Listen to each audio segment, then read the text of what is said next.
A mí ya finalizando la tanda de exposiciones, nos ha tocado hablar de dos temas, control de postura y movimiento y síndrome de nervios periféricos, los cuales los dividimos respectivamente. Mi nombre es Cristian Jair Vázquez Arana y vamos a dar inicio con respecto al control de postura y movimiento. Desde el punto de vista fisiológico, nosotros vemos que más de un capítulo del Guyton mencionan que la postura es un tipo, o bueno, está dentro o incluido de un movimiento complejo. Y para ejercer estos movimientos, ya sean los sencillos, como es el caso de una huida, o un rascado, o complejos, que van desde la deambulación, postura, equilibrio, hasta un movimiento antigravitatorio, van a estar controladas o se van a requerir numerosos sistemas activos de control motor. La actividad motora recibe el control de la corteza cerebral, del cerebelo y los ganglios linfáticos, el tronco encefálico y la médula espinal. Pero bueno, hablando del punto de vista anatómico, describiéndolo, vamos a ver que los principales reflejos están dados, bueno, están controlados por músculos esqueléticos y esos a su vez inervados por distintos nervios que van recorriendo en base a su ubicación. Como vamos a ver acá, y lo podemos dividir para mejor entendimiento y estudio en reflejos del miembro superior y reflejos del miembro inferior. A nivel del miembro superior tenemos tres, el bicipital, tricipital y supinador. El bicipital va a estar dado por los músculos braquial, bíceps braquial y braquiorradial, los cuales van a estar inervados por el nervio músculo cutáneo.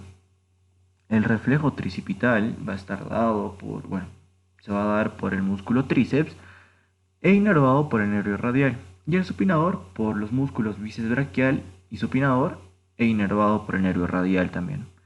A nivel del miembro inferior vamos a tener dos, el rotuliano, el más conocido, y el aquileo. El rotuliano va a estar dado por el músculo cuádriceps e inervado por el nervio femoral o crural. Y el reflejo aquileo va a estar dado por el músculo gastrocnemio, el sóleo tibial posterior e inervado por el ciático popliteo interno. Las raíces van a estar dadas desde la C5 hasta la C8, de la L2 a la L4 y la S1. Para mayor entendimiento, nosotros vamos a ver que la C6 va a estar presente en todos los reflejos del miembro superior y en el miembro inferior va a ser en la L2 a la L4 y la S1. Las respuestas principales de estos reflejos van a ser flexión y extensión, ya sea del codo, de la rodilla o del talón. Bien, para hablar de esto debemos hablar de la vía final común, la cual es, bueno, se define como la última estación de relevo y va a ser la llegada de múltiples estímulos, los cuales proceden o vienen de diferentes niveles del sistema nervioso central. Todos los sistemas de control motor van a llegar a las motoneuronas, las cuales van a tener como función el inervar al músculo esquelético, como es el caso de las motoneuronas espinales y núcleos de los pares craneales con sus axones. Los impulsos que convergen toda esta vía final común van a ser numerosos. Como podemos ver acá, las llegadas aferentes de un mismo segmento medular, exactamente 5, la llegada de otros segmentos medulares, vías descendentes largas que proceden del cerebro, e información excitatoria e inhibitoria que hacen relevos de las interneuronas. Hay que tener en cuenta también que la vía final común transmite todas las órdenes del sistema nervioso central a los músculos esqueléticos, como dice su nombre, una vía.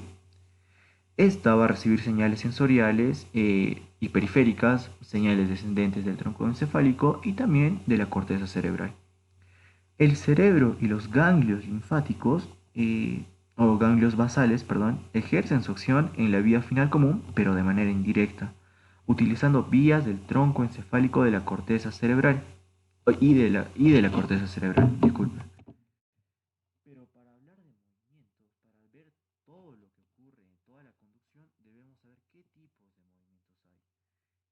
Bueno, fisiológicamente se dividen en tres: el movimiento reflejo, el movimiento automático y el movimiento voluntario. Estos van a estar dados por distintas zonas, por decir así. El movimiento reflejo va a estar dado por la médula espinal, el movimiento automático por el tronco encefálico, el cerebelo y ganglios basales, y el movimiento voluntario principalmente por la corteza cerebral.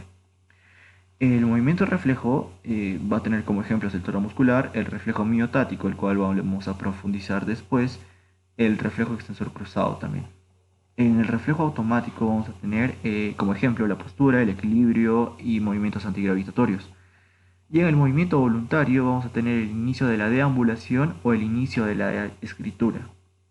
Hay que tener en cuenta que estos tres tipos de movimientos están interrelacionados, como el movimiento reflejo, los movimientos reflejos van a ser la base de los movimientos automáticos y estos van a ser base para los movimientos voluntarios.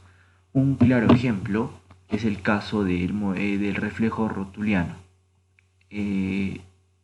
Nosotros, al momento de estimular este reflejo golpeando al tendón y sobreextendiéndolo, va a causar un reflejo de estiramiento, extensión de la rodilla.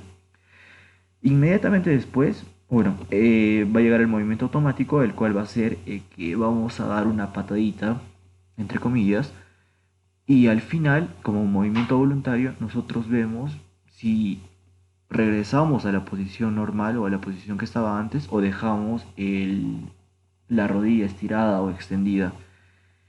Esos serían los tipos de movimiento. Pero hay que enfatizar a nivel del reflejo miotático. ¿Qué es el reflejo miotático? Bueno, también llamado reflejo de estiramiento. Este equivale a la manifestación más simple de la función del uso muscular. Este también, se define como la contracción refleja de las fibras musculares esqueléticas grandes del músculo cuando éste es estirado. También se denomina una respuesta automática e involuntaria integrada a nivel de la médula espinal. Esta va a permitir evaluar primero la indemnidad del arco reflejo en sí mismo, por lo cual se usa muy bien, y segundo, la integridad de los segmentos medulares superiores para ver si toda la conducción desde el cerebelo o los ganglios basales está normal. Pero ese es a nivel clínico. La función fisiológica va a ser que protege los músculos de las extremidades, evitando el estiramiento excesivo de las fibras musculares, ya que si nosotros no vamos a tener este reflejo, pues cuando estemos en un estado fisiológico normal, entre comillas, o estemos haciendo un ejercicio intensivo, se nos estire y prácticamente no tengamos ningún reflejo o no, no sintamos nada, lo cual nos puede provocar grandes consecuencias y posiblemente la pérdida de partes importantes. En este momento vamos a hablar lo que es el síndrome de neurona motora inferior. Como base fisiológica tenemos que esta va a controlar el sistema motor encargado del movimiento, estructura que controla el sistema neuromuscular, unidad neuromuscular, médula espinal y vías descendentes. La segunda neurona, motoneurona, se encuentra ubicada en las astas anteriores de la médula. El síndrome va a ser cualquier lesión a nivel de esta vía de la neurona inferior. Las causas se tienen como la compresión, sección, infección y degeneración por otras causas. Como podemos ver en la imagen, está la médula y por el asta anterior es donde está saliendo lo que es la neurona motora inferior. Entonces, en cuanto a las enfermedades en las que están envueltas las motoneuronas, es importante destacar lo siguiente: solo existen síntomas motores y los síntomas sensitivos cerebelosos que aparecen junto a los síntomas motores indicarán la existencia de lesiones añadidas a las de las motoneuronas. Un concepto importante para lo que tiene que ser en esto de los síntomas va a ser que la unidad motora 2 está compuesto por su axón junto a ramificaciones axonales de todas las fibras musculares que inervan. El que la segunda motoneurona controle varias fibras musculares nos permite observar sucesos como las fasciculaciones, que serán importantes elementos de diagnóstico. Fasciculaciones, contracciones musculares involuntarias que son visibles bajo la piel, reclutan pocas unidades motoras, por lo que raramente producen movimiento de los miembros. Entonces, en este cuadro vamos a ver las afectaciones y sintomatologías de estas. Como ya se habló de la motoneurona 1, no la hablaremos de la segunda motoneurona, las cuales van a ser parálisis flácida, amiatrofia llamativa, se observa la pérdida de masa muscular, fasciculaciones llamativas, reflejos miotáticos abolidos, repuesta plantar flexora. Entonces tenemos que la parálisis flácida va a ser hipotonía muscular, abolición de los reflejos tendinosos y cutáneos, mientras que el reflejo miotático va a ser contracciones de reflejos de un músculo provocado por su propio estiramiento, como tenemos en la imagen. La etiología de las enfermedades de las motoneuronas aparecen sobre todo en los adultos. La causa es desconocida y son de tipo degenerativo, progresivas y fatales. En estas enfermedades se observa una afectación de la primera, la segunda motoneurona o ambas. En estos casos pueden ocurrir que la afectación sea mayor que un tipo del otro. Pueden ser esporádicas o heredarse. En función del tipo de motoneurona afectada, la proporción de su afección se puede diferenciar en varios tipos de enfermedades de motoneuronas que pueden ser esclerosis lateral primaria afectada en la primera motoneurona, atrofia muscular progresiva afectada en la segunda motoneurona, esclerosis lateral amiotrófica afectada entre la primera y segunda, atrofia muscular espinal afectada en la segunda motoneurona.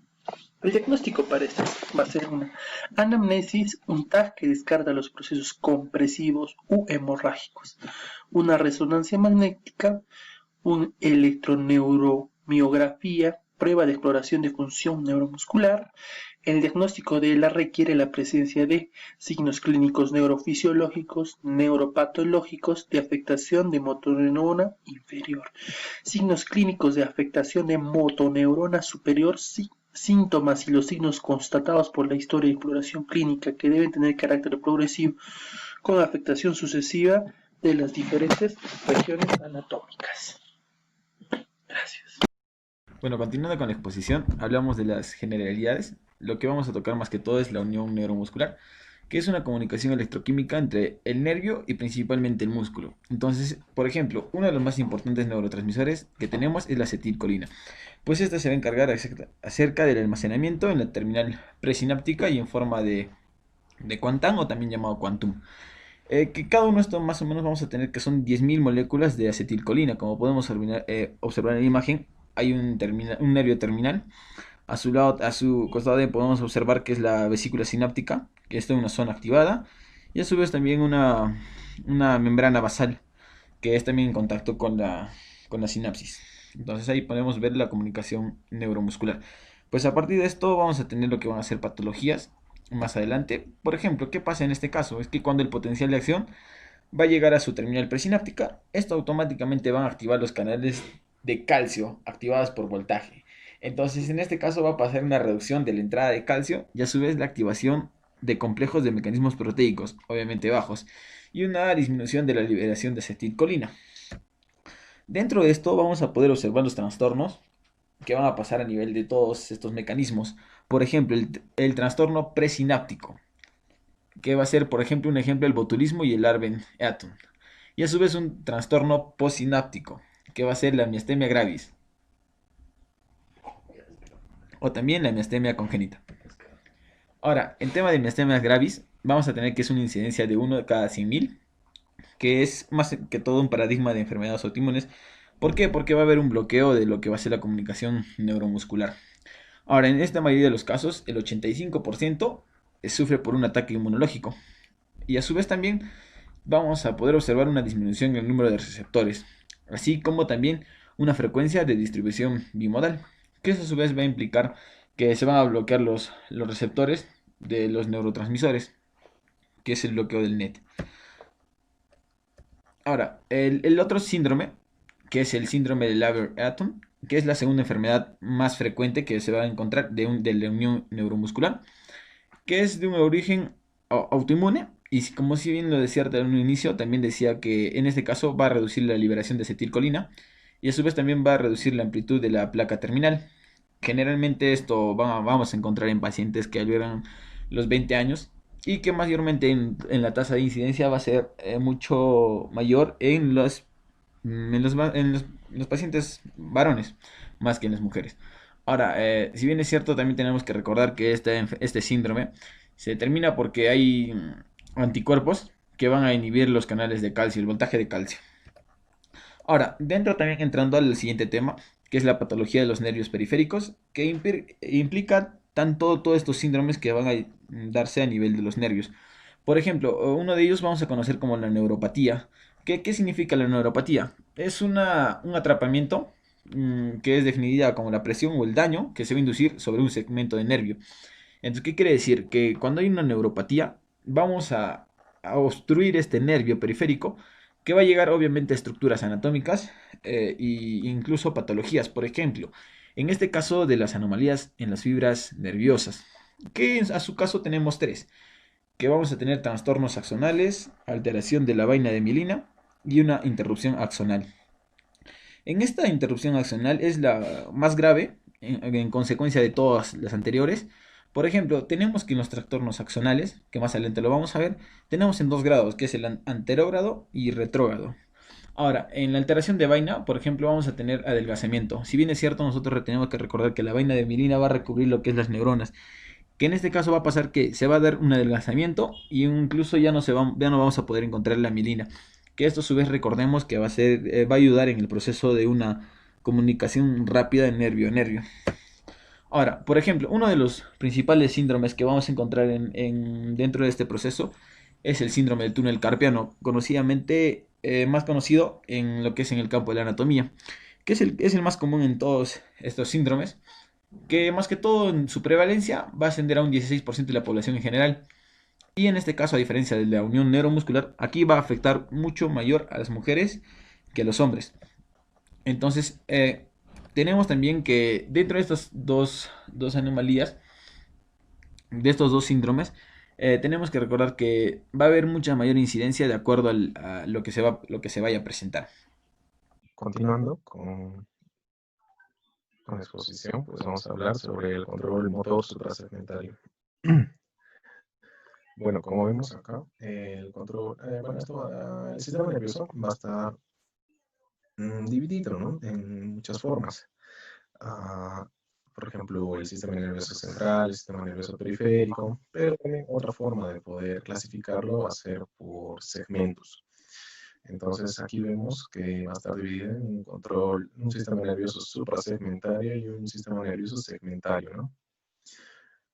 El sistema nervioso suprasegmentario pues va a estar compuesto por el cerebro y el cerebelo. Como vemos, el cerebro y el cerebelo, ¿no? Y bueno, acá dice, ¿no? Va a estar caracterizado por presentar la sustancia gris externamente y la sustancia blanca internamente. En cambio, el sistema nervioso segmentario, pues acá dice que va a poseer, va a estar compuesto por el tronco encefálico y la médula, ¿no? Y aquí va a poseer la sustancia blanca en la periferia y la sustancia gris en el centro, ¿no? Serían como contrarios, ¿no? Análogos. Bueno, pasamos a lo que es el centro suprasegmentario. Acá vamos a ver que este está compuesto por el cerebro y el cerebelo. El cerebelo, ¿no? Y el cerebro. Nos dice que estas estructuras son filogenéticamente más evolucionadas, ¿no?, que estos centros segmentarios, ¿no? Esta parte es más evolucionada. Bueno, ¿qué más? Nos indica que en la corteza pues va a haber una gran cantidad de neuronas, ¿no?, que van a controlar estas estructuras, y estos van a participar en lo que es la elaboración de los reflejos suprasegmentarios, ¿no? Entonces, ¿qué son estos reflejos? Como vemos, son dos, ¿no? Reflejos espinales y reflejos suprasegmentarios, ¿no? Los reflejos espinales pues están más relacionados, están relacionados a lo que es caminar prácticamente, ¿no? Como vemos, flexor, miotático y extensor, ¿no? En cambio, el reflejo suprasegmentario, como vemos, son tónico-actitudinales, tienen que ver con el equilibrio, la aprehensión, la localización y el salto. Bueno, después tenemos bueno, ahora sí hablando del control suprasegmentario, pues vemos que este córtex motor va a estar formado por motoneuronas, ¿no? Y también el tronco del encéfalo también tiene estas mismas motoneuronas superiores, ¿no? Ahora, este córtex motor va a enviar eferencias por dos vías, ¿no? Una vía directa, que es a través de la vía córtico-espinal, como vemos acá, córtico-espinal lateral y córtico-espinal medial, y la otra vía va a ser la indirecta, ¿no? Que va a enviar eferencias a través de los núcleos rojos o rubro espinal, tracto rubro espinal, núcleos vestibulares o vestíbulo espinal, como vemos acá, está medio celestito, y por la formación reticular, ¿no? O el tracto retículo espinal lateral y medial, como vemos acá. Tiene un color más oscuro.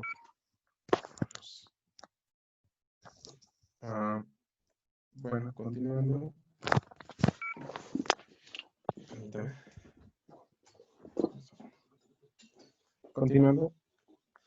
Continuando con la exposición, pues ya vamos a ver cómo va a ser estas vías, ¿no? Acá vemos que estas motoneuronas superiores pues van a estar moduladas, ¿no? Por los ganglios basales y por el cerebelo. Bueno, vamos a ver, van a estar como moduladas por diferentes vías, ¿no? Entonces, primero vemos la vía córtico-espinal y rubroespinal, ¿no? Sería esta, córtico-espinal y rubroespinal, ¿no? Estas tres. Como vemos, esta vía va a ser muy importante porque tiene que ver con la destreza y las habilidades, ¿no? Uno de los ejemplos sería los músculos de las manos, ¿no? Para tocar algún instrumento, algo así. Como vemos, esta desciende por la sustancia blanca más lateral para poder influenciar a las motoneuronas inferiores de la musculatura distal, ¿no? Bueno, después tenemos a la vía retículo-espinal, que sería esta de acá, vía retículo-espinal, ¿no? Estas dos, lateral y medial. Entonces, como nos dice, junto con la vía córtico-espinal y rubroespinal, estas se van a encargar del control de la posición del tronco y la cabeza, ¿no? Y lo hacen mediante por dos divisiones, ¿no? Una retículo espinal pontina y una vulvar. Entonces la pontina tiene que ver, como vemos, con el aumento del tono muscular de los flexores, en cambio el vulvar va a aumentar el tono de los flexores y facilita los movimientos voluntarios, ¿no? Va a inhibir los reflejos. Bueno, después tenemos por último una vía vestíbulo espinal, que vemos acá, está la más lateral, ¿no? Esta vía vestíbulo espinal, como vemos, le brinda actividad tónica a los músculos antigravitatorios. Igual, estos músculos antigravitatorios, ¿qué son? Hay dos, ¿no? Son músculos gravitatorios y antigravitatorios. Los gravitatorios tienen que ver generalmente con la flexión y los antigravitatorios tienen que ver con la extensión, ¿no? Por ejemplo, pueden ser el gastrocnemio o gemelo, el glúteo mayor y también el vasto externo, el vasto interno, músculos así, ¿no? Que ayuden a la extensión para poder hacer unos movimientos rítmicos, ¿no? El movimiento de caminar y todo eso. También dice que estos informan, ¿no? A las motoneuronas del tronco del encéfalo, ¿no? Bueno, todo esto está relacionado, ¿no? Ya había estado mencionando con la locomoción, como vemos acá, continuando, ¿no? Con todo esto. Y bueno, vamos a tocar luego la locomoción y también el generador central del patrón motor, ¿no? Entonces aquí vemos. Dice que la locomoción se trata de circuitos locales para poder generar movimientos rítmicos, ¿no? Que no dependen de inputs sensoriales. Son ciclos alternantes, ¿no? De flexión, como vemos, y extensión, ¿no? De las extremidades. Esto mediante los músculos, ¿no? Gravitatorios, antigravitatorios, etcétera, etcétera. Bueno, como dicen, ¿no? Para poder caminar desde el córtex, como ya habíamos visto en la imagen anterior, se va a activar este generador central del patrón motor, ¿no? Y las interneuronas van a activar de forma ordenada las distintas motoneuronas de los músculos, ¿no? De la marcha. Este patrón de la marcha, como vemos, va a estar regulado, ¿no? Por propioceptores que van a mediar la velocidad del paso y por estereoreceptores que ajustan el paso para poder evitar algún obstáculo que se presente. Bueno, seguido tenemos que el tronco del encéfalo se va a encargar de la activación de la locomoción y de la velocidad. Ah, los centros superiores también van a controlar los obstáculos, ¿no? Para poder, o sea, nos va a ayudar a poder evitar algún obstáculo que presentemos. Bueno, en el cerebelo se va a producir la integración propioceptiva de las extremidades, ¿no? Y señales de balance, comparando el movimiento real con lo que se quiere hacer, ¿no? Va a permitir refinarlo. Y bueno, desde un punto de vista un poco más clínico, vamos a ver que cualquier lesión que puede presentarse. Por ejemplo, una de ellas puede ser a nivel de L4, por ahí más o menos. Pues la persona o el paciente puede perder toda la sensibilidad y la movilidad, ¿no? Por debajo de esta. Como vemos en esta imagen, puede perder la sensibilidad y movimiento de las piernas. Si es que la lesión es un poco más arriba, pues puede perder la movilidad hasta de los brazos, ¿no? Como vemos, no podemos enviar el mensaje hasta los músculos, ¿no? Ya que la vía de la información va a estar cortada, ¿no? Por algún daño que pueda sufrir la persona. Estos casos se llaman, ¿no? Como hemiplegia, cuadraplegia, etcétera. Son los nombres de estas patologías relacionadas a esto. Y bueno, eso sería todo. Muchas gracias. Mi nombre es Wellington Zapata Valencia y voy a continuar con la exposición. Les voy a hablar sobre lo que es el síndrome de la neurona motora superior. La neurona motora superior se encuentra en la corteza cerebral y envía axones que forman la vía piramidal, como podemos ver en el lado derecho. Y bueno, el síndrome se va a dar básicamente por una lesión en cualquier nivel de la vía piramidal. Puede ser por haces córtico-espinal o haces córtico-nucleares. Como podemos ver el lado derecho, puede pasar la lesión ya sea en la corteza, cápsula interna, mesencéfalo, bulbo raquídeo o médula espinal. Las causas más frecuentes pueden ser un infarto, una hemorragia, tumor o una infección degenerativa. Vamos con lo primero. Vamos a tener características clínicas del síndrome de la motoneurona superior aguda. Los síntomas son consecuencias de una disfunción de esta. Va a presentar parálisis flácida, hiposreflexia, tono muscular disminuido, reflejos cutáneos disminuidos y no fibrilaciones ni fasciculaciones. El síndrome de motoneurona superior agudo pasa a ser posteriormente crónico, ¿no? Bueno, acá tenemos, ¿no? La lesión de haz córtico-espinal. Esto va a causar trastornos del tono muscular, paresia y parálisis que van a ser causadas por una lesión arriba de la pirámide que va a producir la parálisis contralateral. Una lesión arriba de C5 también va a afectar y va a causar lo que es la paresia y parálisis, ¿no? Y también una lesión arriba de L1 va a debilitar a los músculos de la zona. Tenemos alteraciones motoras según el lugar de la lesión de las corticoespinal. Bueno, vamos a ver el lugar de la lesión al lado izquierdo y a la derecha la alteración muscular. Primero tenemos que la corteza motora del área 4 de Brodmann va a causar una hipotonía y debilidad de los músculos distales. Una lesión en la corteza premotora en el área 6 va a causar debilidad, espasticidad y aumento de reflejos. Una lesión en la corteza motora complementaria causa una presión involuntaria. Una recesión en el áreas 4 y 6 va a causar una parálisis completa y permanente.